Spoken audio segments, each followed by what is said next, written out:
സുപ്രഭാതം. ദൃഢതയിലേക്ക് സ്വാഗതം.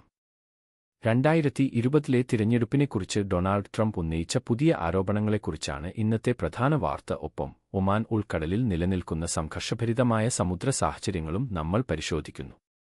വാർത്തകൾ ഏറെയുള്ളതിനാൽ നമുക്ക് നേരിട്ട് പ്രധാന തലക്കെട്ടുകളിലേക്ക് കടക്കാം. 2020 അമേരിക്കൻ പ്രസിഡന്റ് തിരഞ്ഞെടുപ്പിൽ ചൈന ഇടപെട്ടുവെന്ന് മുൻ പ്രസിഡന്റ് ഡൊണാൾഡ് ട്രംപ് ആരോപിക്കുന്നു. വരാനിരിക്കുന്ന ഇടക്കാല തിരഞ്ഞെടുപ്പിന്റെ സുരക്ഷയെക്കുറിച്ച് പുതിയ സംശയങ്ങൾ ഉന്നയിച്ചുകൊണ്ടാണ് അദ്ദേഹം ഈ ആരോപണം നടത്തിയത്. അൽ ജസീര, DW എന്നിവയുടെ റിപ്പോർട്ടുകൾ പ്രകാരം ട്രംപിന്റെ ഈ പ്രസ്താവനകൾക്കെതിരെ ആഭ്യന്തര തലത്തിലും അന്താരാഷ്ട്ര തലത്തിലും കടുത്ത വിമർശനങ്ങളാണ് ഉയരുന്നത്. ഈ ആരോപണങ്ങൾ പൂർണ്ണമായും അടിസ്ഥാനരഹിതവും കെട്ടിച്ചമച്ചതുമാണെന്ന് ബീജിംഗ് ഔദ്യോഗികമായി തള്ളിക്കളഞ്ഞു.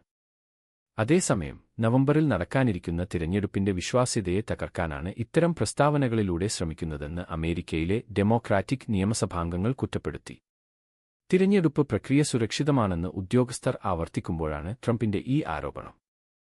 വോട്ടിംഗ് സംവിധാനങ്ങളെക്കുറിച്ച് മുൻ പ്രസിഡന്റ് പലതവണ ആശങ്കകൾ ഉന്നയിച്ചിട്ടുണ്ടെങ്കിലും 2020 തിരഞ്ഞെടുപ്പ് സുരക്ഷിതമായിരുന്നുവെന്നാണ് ഫെഡറൽ ഏജൻസികളും സ്വതന്ത്ര നിരീക്ഷകരും വ്യക്തമാക്കിയിട്ടുള്ളത്. ഇടക്കാല തിരഞ്ഞെടുപ്പ് അടുക്കുന്തോറും അമേരിക്കൻ രാഷ്ട്രീയത്തിൽ തിരഞ്ഞെടുപ്പ് വിശ്വാസ്യതയെച്ചൊല്ലിയുള്ള തർക്കങ്ങൾ കൂടുതൽ ശക്തമാവുകയാണ്. തിരഞ്ഞെടുപ്പ് സംവിധാനത്തിന്റെ സാധുതയെക്കുറിച്ചും ആഭ്യന്തര കാര്യങ്ങളിൽ വിദേശ ശക്തികളുടെ സ്വാധീനത്തെക്കുറിച്ചുമുള്ള വലിയൊരു വിഭജനം തന്നെയാണ് ഈ തർക്കങ്ങളിലൂടെ വ്യക്തമാകുന്നതെന്ന് രാഷ്ട്രീയ നിരീക്ഷകർ വിലയിരുത്തുന്നു. ധഡ്രതനു വേണ്ടി റിപ്പോർട്ട്. ഒമാൻ ഉൾക്കടലിൽ വാണിജ്യ കപ്പലിൽ അമേരിക്കൻ മറൈൻ സേന പരിശോധന നടത്തി. മേഖലയിലെ സമുദ്ര സുരക്ഷാ പ്രവർത്തനങ്ങളിൽ വലിയൊരു വർധനവിനാണ് ഇത് വഴിവെച്ചിരിക്കുന്നത്. തന്ത്രപ്രധാനമായ ഈ ജലപാതയിൽ സംശയാസ്പദമായ സാഹചര്യങ്ങൾ റിപ്പോർട്ട് ചെയ്തതിനെ തുടർന്നാണ് സൈനികർ കപ്പലിൽ കയറി സുരക്ഷാ പരിശോധന നടത്തിയതെന്ന് അൽ ജസീര റിപ്പോർട്ട് ചെയ്യുന്നു. കപ്പലിന്റെ വിവരങ്ങളോ പരിശോധനയുടെ കൃത്യമായ കാരണങ്ങളോ ഇതുവരെ പുറത്തുവിട്ടിട്ടില്ലെങ്കിലും അന്താരാഷ്ട്ര കപ്പൽ പാതകളുടെ സുരക്ഷയെക്കുറിച്ച് വലിയ ആശങ്കയാണ് ഈ സംഭവം ഉയർത്തിയിരിക്കുന്നത്. ആഗോള ഊർജ്ജ വിതരണത്തിന്റെ പ്രധാന കേന്ദ്രമാണ് ഒമാൻ ഉൾക്കടൽ. അതിനാൽ തന്നെ ഈ മേഖലയിലുണ്ടാകുന്ന ഏത് സൈനിക ഇടപെടലും അന്താരാഷ്ട്ര തലത്തിൽ അതീവ ഗൗരവത്തോടെയാണ് നിരീക്ഷിക്കപ്പെടുന്നത്. പേർഷ്യൻ ഉൾക്കടലിലും പരിസര പ്രദേശങ്ങളിലും വാണിജ്യ കപ്പലുകൾക്ക് നേരെയുണ്ടായ തുടർച്ചയായ ഭീഷണികളുടെ പശ്ചാത്തലത്തിലാണ് ഈ സംഭവം. ഇതിനെ തുടർന്ന് വിവിധ അന്താരാഷ്ട്ര സഖ്യങ്ങൾ മേഖലയിൽ നാവിക പട്രോളിംഗ് ശക്തമാക്കിയിട്ടുണ്ട്. പാശ്ചാത്യ രാജ്യങ്ങൾ മേഖലയിൽ അതീവ ജാഗ്രതയിലാണ് പ്രവർത്തിക്കുന്നതെന്ന് ഈ സംഭവം വ്യക്തമാക്കുന്നതായി നിരീക്ഷകർ അഭിപ്രായപ്പെടുന്നു.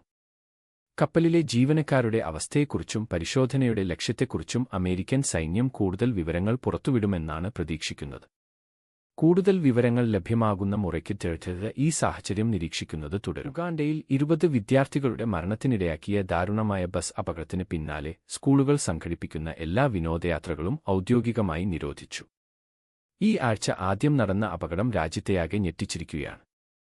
വിദ്യാർത്ഥികളുടെ യാത്രാസുരക്ഷാ മാനദണ്ഡങ്ങൾ പുനഃപരിശോധിക്കാൻ സർക്കാർ അടിയന്തര നിർദ്ദേശം നൽകി. BBC റിപ്പോർട്ട് പ്രകാരം സമീപകാലത്ത് കുട്ടികൾ ഉൾപ്പെട്ട ഏറ്റവും വലിയ ദുരന്തങ്ങളിലൊന്നാണിത്. അപകടത്തെക്കുറിച്ച് അന്വേഷണം തുടരുകയാണെങ്കിലും സ്കൂൾ വാഹനങ്ങളുടെ സുരക്ഷാ പരിശോധന പൂർത്തിയാകുന്നത് വരെ വിദ്യാർത്ഥികളുടെ യാത്രകൾ നിർത്തിവെക്കാനാണ് സർക്കാർ തീരുമാനം. മോശം വാഹന പരിപാലനം, അമിതവേഗത, അടിസ്ഥാന സൗകര്യങ്ങളുടെ കുറവ് എന്നിവ മൂലം പ്രതിവർഷം ആയിരക്കണക്കിന് ആളുകളാണ് ഉഗാണ്ടയിലെ റോഡുകളിൽ മരിക്കുന്നത്. റോഡ് അപകടങ്ങൾ പതിവാണെങ്കിലും ഇത്രയധികം കുട്ടികൾ മരിച്ചത് ജനങ്ങളിൽ വലിയ രോഷമുണ്ടാക്കിയിട്ടുണ്ട്. കർശനമായ ട്രാഫിക് നിയമങ്ങൾ നടപ്പിലാക്കണമെന്ന ആവശ്യം ശക്തമായിരിക്കുകയാണ്. ദേശീയ സുരക്ഷാ അവലോകനത്തിന്റെ ഫലം വരുന്നത് വരെ നിരോധനം തുടരുമെന്ന് വിദ്യാഭ്യാസ മന്ത്രാലയം അറിയിച്ചു. ഈ നിർദ്ദേശം ലംഘിക്കുന്ന സ്കൂളുകൾക്കെതിരെ കർശന നടപടിയുണ്ടാകും.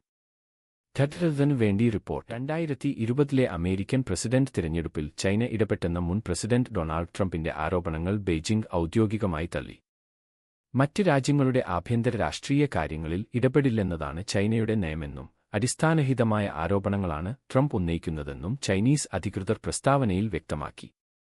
2020 തിരഞ്ഞെടുപ്പ് അട്ടിമറിക്കാൻ ചൈന ഉൾപ്പെടെയുള്ള വിദേശ ശക്തികൾ ശ്രമിച്ചുവെന്ന ട്രംപിന്റെ ആവർത്തിച്ചുള്ള പരാമർശങ്ങൾ BBCയും അൽ ജസീറയും റിപ്പോർട്ട് ചെയ്തിരുന്നു. എന്നാൽ ഈ ആരോപണങ്ങളെ പിന്തുണയ്ക്കുന്ന തെളിവുകളൊന്നും US ഇന്റലിജൻസ് ഏജൻസികളോ ഫെഡറൽ തിരഞ്ഞെടുപ്പ് ഉദ്യോഗസ്ഥരോ ഇതുവരെ കണ്ടെത്തിയിട്ടില്ല. 2020 തിരഞ്ഞെടുപ്പിൽ വിദേശ ശക്തികൾ വോട്ടുകൾ മാറ്റുകയോ കൃത്രിമം കാണിക്കുകയോ ചെയ്തതിന് തെളിവുകളില്ലെന്ന് സൈബർ സുരക്ഷാ ഏജൻസിയും നീതിന്യായ വകുപ്പും നേരത്തെ തന്നെ വ്യക്തമാക്കിയിട്ടുള്ളതാണ്. അമേരിക്കയിലെ ആഭ്യന്തര പ്രശ്നങ്ങളിൽ നിന്ന് ശ്രദ്ധ തിരിക്കാനുള്ള രാഷ്ട്രീയ തന്ത്രമാണിതെന്ന് ചൈനീസ് വിദേശകാര്യ മന്ത്രാലയം കുറ്റപ്പെടുത്തി. തിരഞ്ഞെടുപ്പ് ഫലത്തെ ചൈന സ്വാധീനിച്ചു എന്നതിന് വിശ്വസനീയമായ രേഖകളൊന്നും ലഭ്യമല്ലാത്തതിനാൽ ഇതൊരു രാഷ്ട്രീയ ആരോപണം മാത്രമായി തുടരുകയാണ്. ടെഡ്രതിനു വേണ്ടി റിപ്പോർട്ട്. മേഖലയിൽ അടുത്തിടെ നടന്ന സൈനിക നീക്കങ്ങൾക്കിടെ അമേരിക്ക സിവിലിയൻ അടിസ്ഥാന സൗകര്യങ്ങളെ ലക്ഷ്യമിട്ടതായി ടെഹ്റാൻ ഔദ്യോഗികമായി ആരോപിച്ചു. ആക്രമണങ്ങൾ സൈനികേതര കേന്ദ്രങ്ങൾക്ക് വലിയ നാശനഷ്ടങ്ങൾ വരുത്തിയെന്നും ഇത് സാധാരണക്കാരുടെ അവശ്യ സേവനങ്ങളെ തടസ്സപ്പെടുത്തിയെന്നും ഇറാനിയൻ ഉദ്യോഗസ്ഥർ അവകാശപ്പെടുന്നു. ഈ ആരോപണങ്ങൾക്ക് മറുപടിയായി തങ്ങളുടെ ആക്രമണങ്ങൾ കൃത്യമായ ലക്ഷ്യങ്ങളിലേക്ക് മാത്രമുള്ളതായിരുന്നുവെന്ന് അമേരിക്കൻ സൈന്യം പ്രസ്താവനയിൽ വ്യക്തമാക്കി. ഇറാനിയൻ സൈനിക ശേഷി ദുർബലപ്പെടുത്തുക മാത്രമാണ് ലക്ഷ്യമിട്ടതെന്നും സിവിലിയൻ കേന്ദ്രങ്ങളെ ആക്രമിച്ചിട്ടില്ലെന്നും പെന്റഗൺ അറിയിച്ചു. അമേരിക്ക സൈനിക ലക്ഷ്യങ്ങളിൽ ശ്രദ്ധ കേന്ദ്രീകരിക്കുന്നുണ്ടെങ്കിലും ആക്രമണങ്ങളുടെ ആഘാതം നിശ്ചയിക്കപ്പെട്ട കേന്ദ്രങ്ങൾക്ക് ചുറ്റുമുള്ള പ്രദേശങ്ങളിലേക്കും വ്യാപിച്ചതായി അൽ ജസീറയും NPRും റിപ്പോർട്ട് ചെയ്യുന്നു. ഇത് നാശനഷ്ടങ്ങളുടെ സ്വഭാവത്തെക്കുറിച്ച് പരസ്പരവിരുദ്ധമായ വിവരങ്ങൾക്ക് കാരണമായിട്ടുണ്ട്. വ്യോമാക്രമണങ്ങളുടെ ലക്ഷ്യങ്ങൾ സ്ഥിരീകരിക്കുന്നതിലെ ബുദ്ധിമുട്ടാണ് ഇരുപക്ഷവും തമ്മിലുള്ള ഈ അഭിപ്രായ വ്യത്യാസം വ്യക്തമാക്കുന്നതെന്ന് അന്താരാഷ്ട്ര നിരീക്ഷകർ ചൂണ്ടിക്കാട്ടുന്നു. സംഘർഷം തുടരുന്ന സാഹചര്യത്തിൽ സൈനിക നീക്കങ്ങളുടെ വ്യാപ്തിയെയും ഉദ്ദേശ്യത്തെയും കുറിച്ച് ഇരുരാജ്യങ്ങളും വ്യത്യസ്തമായ വാദങ്ങളാണ് ഉയർത്തുന്നത്. സുരക്ഷാ സാഹചര്യങ്ങൾ കാരണം സ്വതന്ത്രമായ പരിശോധനകൾക്ക് പരിമിതികളുള്ളതിനാൽ സമീപകാല സംഭവവികാസങ്ങളുടെ ആഘാതം വിലയിരുത്താൻ അന്താരാഷ്ട്ര സമൂഹം ഈ ഔദ്യോഗിക പ്രസ്താവനകളെയാണ് ആശ്രയിക്കുന്നത്.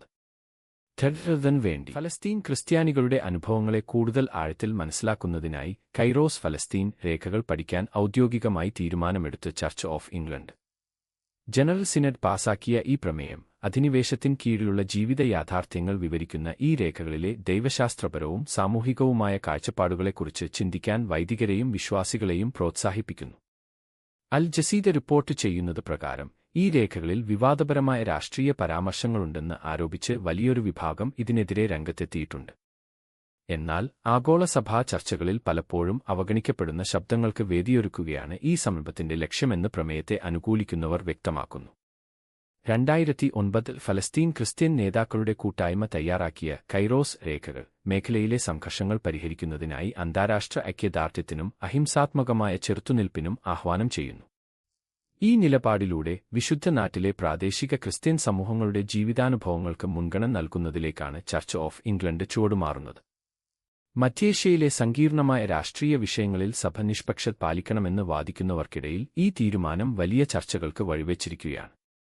കൂടുതൽ വാർത്തകളുമായി ടെഡ്രതിനൊപ്പം തുടരും. 2020 അമേരിക്കൻ പ്രസിഡന്റ് തിരഞ്ഞെടുപ്പിൽ ചൈന ഇടപെട്ടെന്നോ വോട്ടിംഗ് വിവരങ്ങൾ ചോർത്തിയെന്നോ ഉള്ള ആരോപണങ്ങളെ സാധൂകരിക്കുന്ന തെളിവുകളൊന്നും ലഭ്യമല്ലെന്ന് ടെഡ്രത് റിപ്പോർട്ട് ചെയ്യുന്നു. അടുത്തിടെ നടന്ന ഒരു പ്രസംഗത്തിൽ വിദേശ ശക്തികൾ, പ്രത്യേകിച്ച് ചൈന, തിരഞ്ഞെടുപ്പ് പ്രക്രിയയെ അട്ടിമറിച്ചു എന്ന പഴയതും തെളിയിക്കപ്പെടാത്തതുമായ വാദങ്ങൾ മുൻ പ്രസിഡന്റ് ഡൊണാൾഡ് ട്രംപ് വീണ്ടും ഉന്നയിച്ചിരുന്നു. എന്നാൽ ഫെഡറൽ ഏജൻസികളും സ്വതന്ത്ര സൈബർ സുരക്ഷാ വിദഗ്ധരും നടത്തിയ സമഗ്രമായ അന്വേഷണങ്ങളിൽ ഈ വാദങ്ങൾ പൂർണ്ണമായും തള്ളിക്കളഞ്ഞിട്ടുണ്ട്.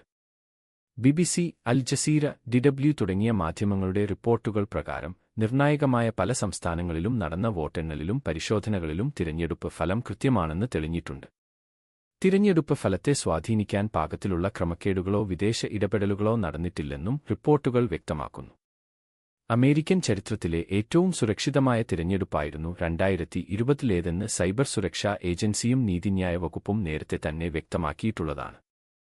ഇത്തരം കണ്ടെത്തലുകൾ നിലനിൽക്കെ തന്നെ തിരഞ്ഞെടുപ്പ് അട്ടിമറിക്കപ്പെട്ടു എന്ന വാദം മുൻ പ്രസിഡന്റ് ഇപ്പോഴും തുടരുകയാണ്.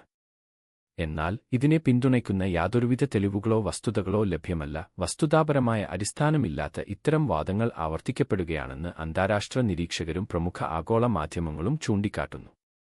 മുൻ പ്രസിഡന്റ് ഉന്നയിക്കുന്ന ആരോപണങ്ങളിൽ കഴമ്പില്ലെന്നും തിരഞ്ഞെടുപ്പ് പ്രക്രിയ സുതാര്യമായാണ് നടന്നതെന്നുമാണ് വിശ്വാസയോഗ്യമായ സ്രോതസ്സുകളുടെയെല്ലാം ഏകകണ്ഠമായ അഭിപ്രായം. ഇന്നത്തെ ആഗോള സംഭവങ്ങളെക്കുറിച്ചുള്ള ഈ വാർത്താ അപ്ഡേറ്റിലേക്ക് സ്വാഗതം. ഞങ്ങളുടെ വാർത്തകളിൽ നിങ്ങൾ അർപ്പിക്കുന്ന വിശ്വാസത്തിന് നന്ദി. സത്യം മാത്രം ആദ്യം.